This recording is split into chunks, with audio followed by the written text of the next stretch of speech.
Hello friends, Radhe Radhe. आज का हमारा टॉपिक है पति पत्नी के बीच में गृह कलेश क्यों होते हैं।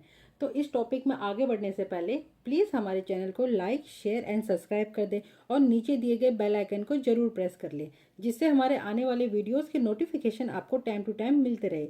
चलो अब आगे बढ़ते हैं और जानते हैं कि पति पत्नी के बीच में गृह कलेश क्यों होते हैं।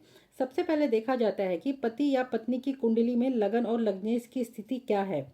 यह कुंडली में किसी एक की या दोनों की कुंडली में लगन या लग्नेश की स्थिति कमजोर तो नहीं है, नीच की अवस्था में तो नहीं है, पीड़ित तो नहीं है, या फिर कर्तरी पाप कर्तरी में तो नहीं है। यह स्थिति संकेत देती है कि पति पत्नी के बीच में झगड़े होने ही हैं। तो अब चंद्रमा कुंडली में देखा जाता है, सुख भाव का स्वामी चंद्रमा को माना जाता है। अगर आपके कुंडली में चंद्रमा कमजोर है तो यह आपके इमोशंस पर फर्क पड़ता है, यह आपके इमोशंस पर असर डालता है, जिससे कि व्यक्ति का मन स्थिर नहीं रहता। यदि आपका मन ही स्थिर नहीं रहेगा तो आप कैसे आने वाली प्रॉब्लम्स को मतलब कैसे हैंडल कर सकते हैं। तो इसीलिए आपके कुंडली में चंद्रमा बहुत ही इम्पोर्टेंट है। तो इसके बाद आगे हम जानेंगे बुध ग्रह के बारे में।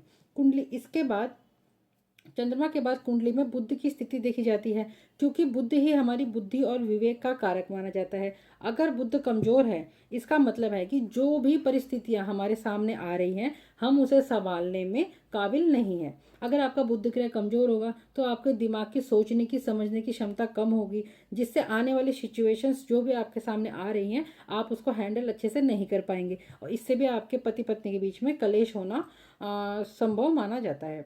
अब हम जानेंगे मंगल दोष के बारे में। यदि आपकी कुंडली में पति या पत्नी की या दोनों में से एक की कुंडली में मंगल नीच में है या मंगल दोष है तो इससे आदमी मुंहफट, जल्दी और बिना सोचे कुछ भी कह जाने वाला होता है। यदि आपकी कुंडली में मंगल कमजोर है तो आपके अंदर ये सारी कमियां होंगी और यह पति पत्नी के बीच में लड़ाई झगड़ा होने का कारण बनता है। तो अब हम जानते हैं गृह कलेश को दूर करने के उपाय।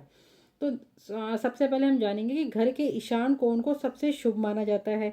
वैसे तो ईशान कोण में मंदिर बनाना अत्यंत ही शुभ होता है, लेकिन अगर आपके घर के ईशान कोण में मंदिर आपने नहीं बनाया, टॉयलेट बना रखा है या फिर गंदगी इकट्ठी कर रखी है तो इससे आपके घर में नेगेटिव एनर्जी प्रवाहित होती है और गृह कलेश का कारण बनती है।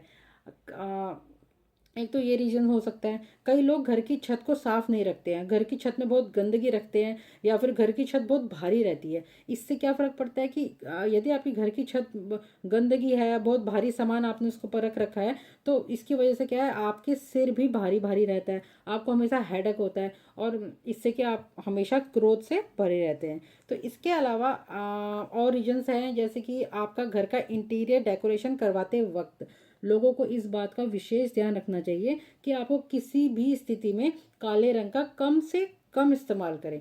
काला रंग सकारात्मक और संवेदनाओं को सोख लेता है, एब्जॉर्ब करता है। ऐसी स्थिति में भी आपके घर में गृह कलेश हो सकते हैं। अब और इसके रीजन्स हैं, यदि आपके घर में दो शीशे हैं और दोनों ऐसे आमने सामने रख रखे हैं तो या तो आपको कोशिश करनी चाहिए उसमें से एक शीशे को आप हटा दें। अगर आप नहीं हटा सकते तो उन दोनों शीशों में से एक शीशे को आप पर्दे से ढक के रखें, जिससे कि आप ये भी गृह कलेश का एक रीजन माना गया है। इसके साथ ही अगर आपके घर के नॉर्थ ईस्ट कॉर्नर को भी आपको साफ रखना चाहिए। यदि उसमें गंदगी रहेगी तो आपके घर में पति पत्नी के बीच में झगड़े होने संभव हैं।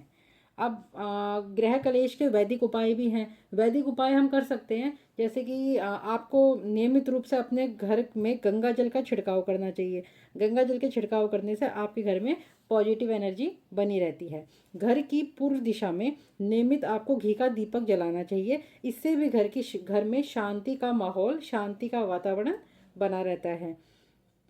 नंबर थर्ड, घर में नियमित रूप से आपको कपूर को घी में डिप करके जलाएं। कपूर जो टिक्की आती है कपूर की, उसको घी के अंदर डिप करके आप घर में हमेशा जला सकते हैं, जिससे आपके घर में पॉजिटिव एनर्जी बनी रहेगी और वातावरण एकदम शांत होगा। और आप कर सकते हैं, जैसे आप घर में पोछा लगाते हैं तो पोछे लगाते टाइम आपको पोछे के पानी में एक चुटकी नमक डालना है और नमक डाल के घर में आपको पूरे घर में अपना पोछा मारना है, जिससे कि घर में नेगेटिव एनर्जी नष्ट हो जाती है और पॉजिटिव एनर्जी आती है। लेकिन आपको ध्यान देना है कि बृहस्पतिवार और शुक्रवार के दिन ये नमक वाला उपाय ना करें।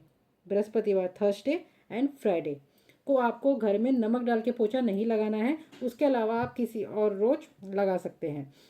ये जो उपाय हमने आपको बताए हैं या सब जानकारी आपको दी है, ये घर की एनर्जी को पॉजिटिव करने के लिए दी है। और घर की एनर्जी बहुत मैटर करती है।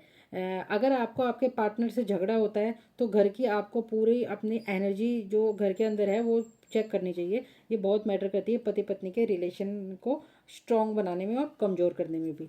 तो यदि आपको इसके बारे में और जानना है तो आप हमारे एक्सपर्ट से बात कर सकते हैं। उनके नंबर पे कॉल या ईमेल कर सकते हैं, उनसे संपर्क कर सकते हैं। तो आज के लिए बस इतना ही। तो तो आप प्लीज़ हमारे चैनल को लाइक शेयर एंड सब्सक्राइब करना ना भूलें। तो राधे राधे।